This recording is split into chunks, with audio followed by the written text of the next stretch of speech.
Assalamualaikum warahmatullahi wabarakatuh.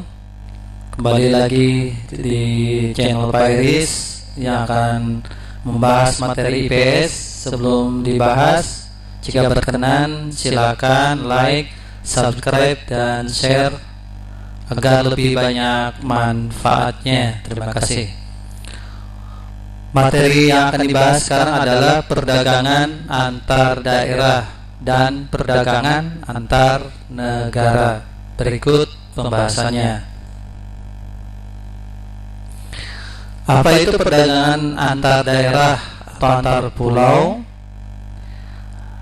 Yaitu perdagangan yang dilakukan penduduk atau lembaga, ya, satu daerah atau dengan daerah lainnya, tetapi masih di wilayah yang sama seperti di Indonesia.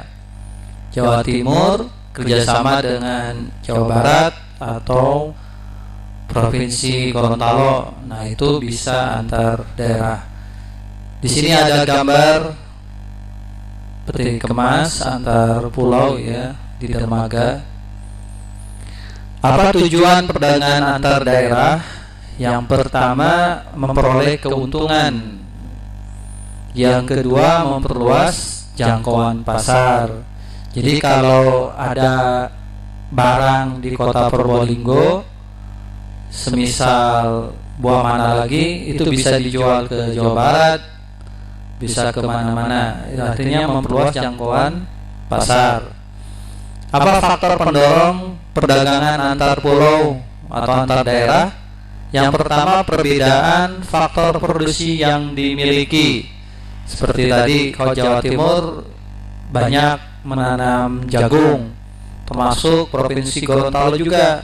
Di Jawa Barat banyaknya padi. Nah, itu bisa terjadi perdagangan antar daerah. Yang kedua, perbedaan tingkat harga antar daerah. Jadi kalau di satu kota mahal, bisa membandingkan dengan daerah lainnya yang lebih murah, atau kesempatan antara. Ini materi semester 1, ya, interaksi antar uang. Apa manfaat perdagangan antar daerah? Yang pertama, menyediakan alternatif alat pemenuhan kebutuhan bagi konsumen. Jadi alternatif, ya. Yang kedua, meningkatkan produktivitas. Jadi semakin banyak yang membeli, maka semakin semangat juga produsen membuat barang. Yang ketiga, memperluas kesempatan kerja bagi masyarakat. Nah, di era digital sekarang ini banyak bermunculan seperti di gambar ini ekspedisi, ya. Ada Tiki, JNT, ya, yang sering kita pakai. Oke, berikutnya, pengertian perdagangan antar negara atau internasional. Apa itu? Perdagangan internasional adalah proses pertukaran barang dan jasa dua negara atau lebih. Tujuannya mendapatkan keuntungan. Kalau dua negara disebut bilateral. Kalau banyak negara, lebih dari dua, itu adalah multilateral. Kalau regional, antar kawasan. Contohnya apa? Daerah ASEAN. Karena ada tuh 10 negara ASEAN kerjasama dengan Uni Eropa. Kalau internasional, seluruh dunia, hukumnya pakai hukum internasional WTO, ya. Ada beberapa kebijakan dalam ekspor. Jadi kata kunci dari perdagangan antar negara adalah ekspor dan impor, seperti di gambar di bawah ini, ya. Bagaimana caranya kita mendorong ekspor? Kalau kita banyak mengekspor, banyak untungnya. Kalau banyak impor, berarti keuangan negara semakin defisit, berkurang. Yang pertama, mendorong ekspor adalah memberikan kemudahan kepada produsen, ya, untuk mengekspor. Jadi kemudahan dalam peraturan, perpajakan, dan sebagainya. Kedua, menjaga stabilitas nilai tukar rupiah. Jangan sampai turun nilai rupiah ini. Yang ketiga, membuat perjanjian dagang internasional. Yang keempat, meningkatkan promosi, entah itu promosi barang atau jasa seperti pariwisata, membuat acara-acara go internasional. Apa perbedaannya? Di sini ada kata kuncinya ya. Perbedaannya antar negara atau dalam negeri dan antar negara atau internasional. Yang pertama dari segi luas. Kalau dari segi luas, dalam negeri hanya satu kawasan saja. Kalau antar negara, beberapa negara, 2 bahkan dunia internasional. Yang kedua, perbedaan dalam pembayaran. Di dalam negeri pakai uang yang sama, Indonesia rupiah. Kalau di luar negeri tergantung negaranya mau pakai mata uang apa. Tapi pada umumnya pakai dolar. Nah, kenapa pakai dolar tuh? Bisa kalian cari di internet banyak. Jadi yang kedua, sistem pembayarannya, ada kurs jual, ada kurs beli. Yang ketiga yaitu adalah barang. Kalau dalam negeri ini bervariasi ya, dari mulai yang kualitas baik sampai yang jelek. Kalau internasional harus internasional, bagus-bagus barangnya ya. Oke, lanjut. Faktor pendorong terjadinya perdagangan antar negara atau internasional. Pertama, perbedaan sumber daya alam. Contohnya seperti gambar ini adalah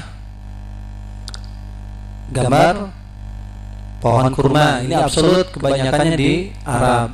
Indonesia sayur-sayuran. Nah, itu misalnya. Yang kedua, tingkat kualitas sumber daya manusia. Seperti ini, profesi yang berbeda-beda.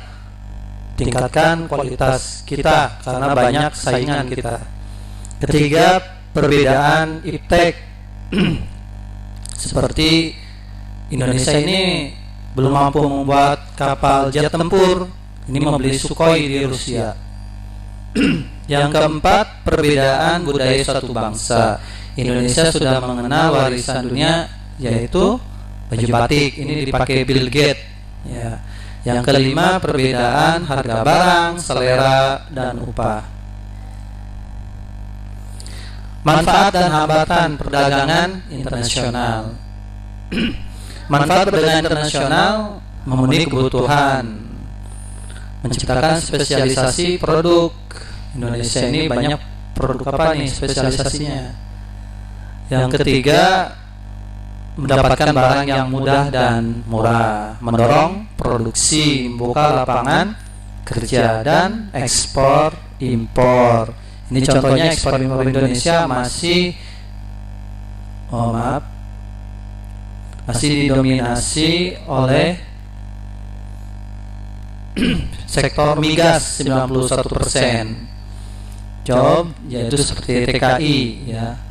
Hambatannya adalah kebijakan proteksi. Apa itu proteksi? Melindungi ya. Contohnya kita kalau terlalu proteksi nanti dibalas bagaimana? Contohnya tekstil dari Cina kita mahalkan karena melindungi tekstil di Indonesia. Tapi kalau terlalu mahal nanti Cina membalas juga. Nah, gitu ya.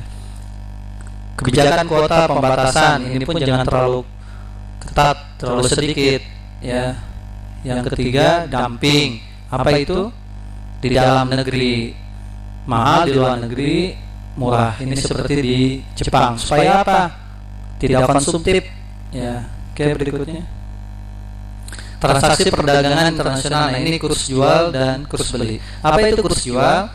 Yaitu bank money changers menjual falas. Atau contohnya ini ya, kamu punya uang 10 juta mau ke luar negeri.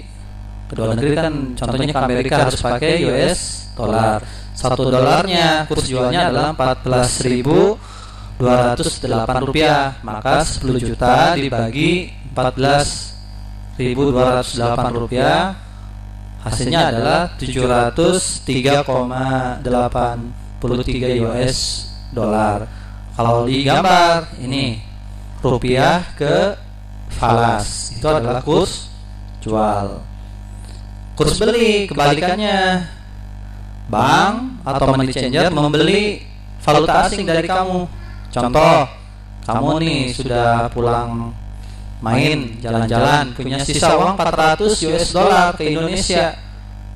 nggak laku di warung tetangga misalkan karena harus pakai rupiah. Maka yang 400 dolar ini harus ditukar ke rupiah. Ya, jadi dari kurs beli itu apa? Falas ke rupiah. Caranya bagaimana? 400 US dollar dikali 14.196 rupiah, maka sama dengan 5.678.400 rupiah. Nah, ini adalah kurs beli dari falas ke rupiah. Oke, sekian, semoga bermanfaat. Terima kasih perhatiannya. Apabila masih belum dipahami, silakan ditonton kembali atau membaca kembali materi yang telah disampaikan, perdagangan antar daerah dan perdagangan antar negara atau internasional. Sekian, terima kasih. Wassalamualaikum warahmatullahi wabarakatuh.